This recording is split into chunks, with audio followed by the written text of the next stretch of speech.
They are highly mistaken because they don't see what all happens behind the scenes and all the emails and the traffic that goes on before, during, and after the class. So it is getting a location. That's probably the hardest single part. Setting a schedule, okay, that's a problem. Getting the VE team, I haven't had a problem. These guys are awesome. Okay, VEs are absolutely awesome. PR, make it and distribute a flyer, put out Facebook ads. They're easy, they're cheap. Lots of people see them. Collect the fees, kind of got that down to an art. That's no big deal. Distribute the materials a week or two in advance. Often if they're in the area, I just drop them off because the post office, by the way, the Minnesota post office hates me. I've never had a problem with anything that gets delivered in Iowa, but Minnesota has shredded everything that went to them. And I don't know if it's because it says Iowa on it. They're like people, there are people up there that never got their material. There are people that got it and the thing was in a plastic bag and the envelope was shredded. It's like, really? How hard is this? Doesn't happen in Iowa. So I don't know what's going on with the Minnesota post office. The one thing I do that for is so they have a chance to pre-study. It makes a difference, okay? And I never expect them to do the whole thing. I mean, that's people, some do, some don't. But hold the class, get them tested, follow up after the fact. I always send them an email after the fact that says, here's where you check for your license online.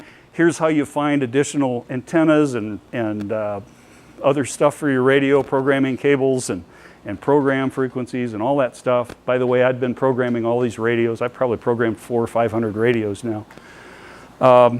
So the whole thing is there's a plan. Just follow the plan. And as I told the Kansas guy, hey, if you follow the plan, it works. Once they get out of class, one of the complaints has been the new kids, don't operate. On a bell curve, there are some people that don't. There are some people that are super active, and there is everyone in between. So, but you're adding to the pool, and that's a good thing, right?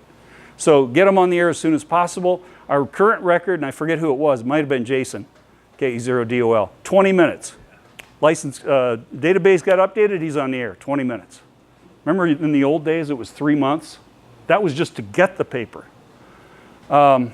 Mentor them, help them, invite them to events, invite them to your shack, help them build a shack, introduce them to other activities. There's a lot going on. Do things at the club meetings. If they show up at a club meeting and nothing's going on, that's it. That'll be the last one you ever see them at. And then the upgrade classes. So, my request is to try and build a pool of instructors. And if you have an interest in doing that, we can set you up in various locations. That's easy. If you have an interest, I've got all the PowerPoints and all that are already built. By the way, I've been using W5YI just because that's what I started with. They give you a PowerPoint pack that I first had to go in and correct all the errors. There are lots and lots and lots and lots of errors in the W5YI PowerPoint. I found another one Saturday. It just takes a while to clean up. So once they do that, give it to you guys, it's easy, okay? We need more VEs too, yes? Agnes says, yeah, absolutely. And help generate PR. So those are 3 discrete tasks that we need in order to do this mainstreaming. Can we do it? Sure. It takes a lot of effort? Sure, we get that. But it's possible. It's been a lot of fun. Like I said, it was my personal science experiment. I'd like to spread it around. If you guys have an interest or know anyone that does, it'd be really cool to see. It's been a real adventure. 336 new hams in just a little over 4 years. So, questions? I think I kept that pretty tight. Go back to your distribution, your suggested distribution of instructors. Statewide distribution of instructors, yeah. So you go there. Yeah. And you say, you got 5 in Cedar Rapids and one more in Marion. Yep. That's 6. Yep. And you're probably trying to do these mostly on Saturday, right? Mostly. So 6, that's more than one a week in this area. That's right? Sure. I would space them a little bit. do like a Hiawatha and a Mount Vernon, and a Fairfax and a Marion, maybe a downtown, something like that. I get that, but you're still talking about an opportunity in this area every week. Yep, That's huge. an opportunity every week is right. And then you have to coordinate. Yeah, if I would consider it to first thing you do is if you had those resources, the VE team that could handle that plus 6 instructors, you make up a master schedule and you say, here's where everybody is throughout the year. Right. Yeah, totally agree. What would your vision it take to become an instructor? You send an email to YI and to ARRL and say, hey, I'm an instructor. And they go, okay. It's pretty easy. The VEs are a little more involved than that. You got to fill out a form. Right. So, yeah. Joe? Why do you have city appended every name there? Because that's the way the database came. Okay. In that database, they also have, Iowa City, better example, Dubuque City and Dubuque County. But yeah, that's just the way the database came. I didn't want to go and edit it all. Took the cheap way out. Okay? Thank you, Ted. Jeff? So what's the limiting factor right now? Is it the number of instructor days you have, or is it the number of students? Where's the limiting factor on what you're turning through right now? On me right now today? Is it you, are you limited by the number of It's number of Saturdays I'm available. Actually, I'd say the VEs are probably more available than I am right now. So you're getting more requests for classes than you can fulfill. Yes.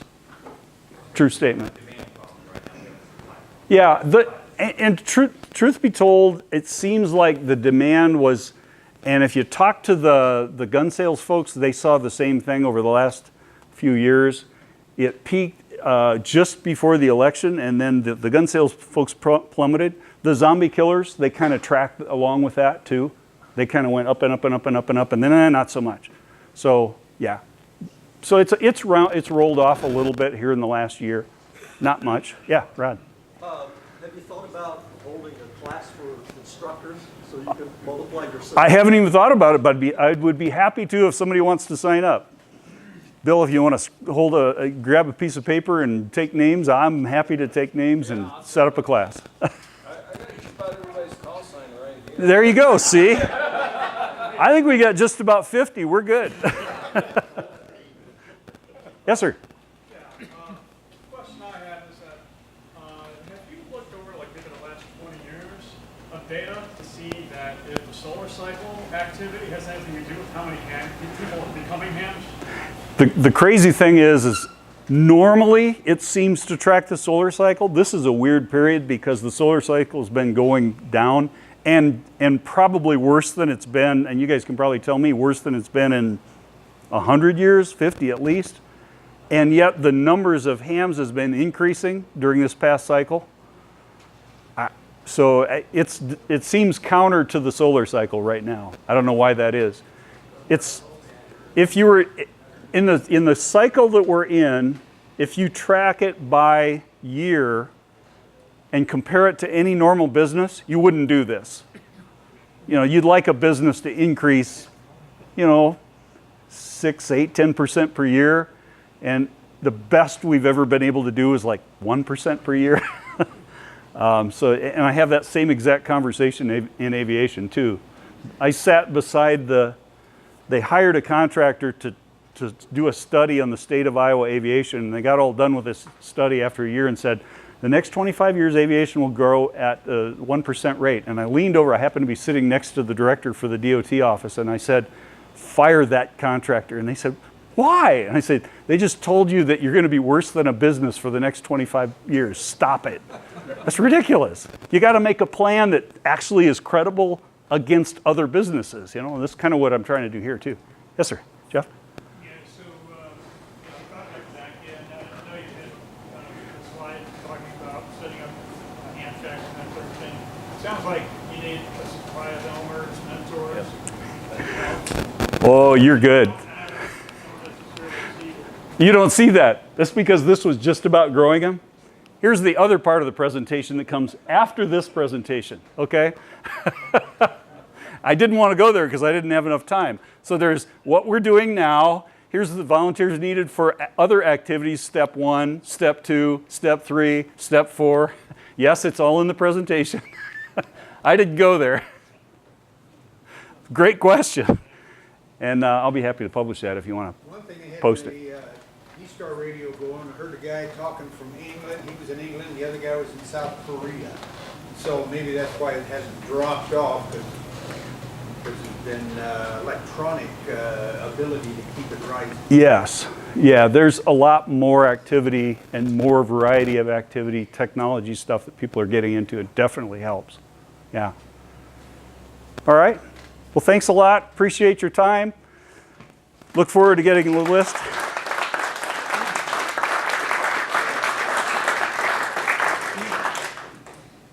Charles, I'll give you your clicker back. Any other comments or requests? When I talk to young hams, I do some stuff for like the K-12. I tell them this is gaming. So when we do contesting on the radio, we're supposed to invent online gaming.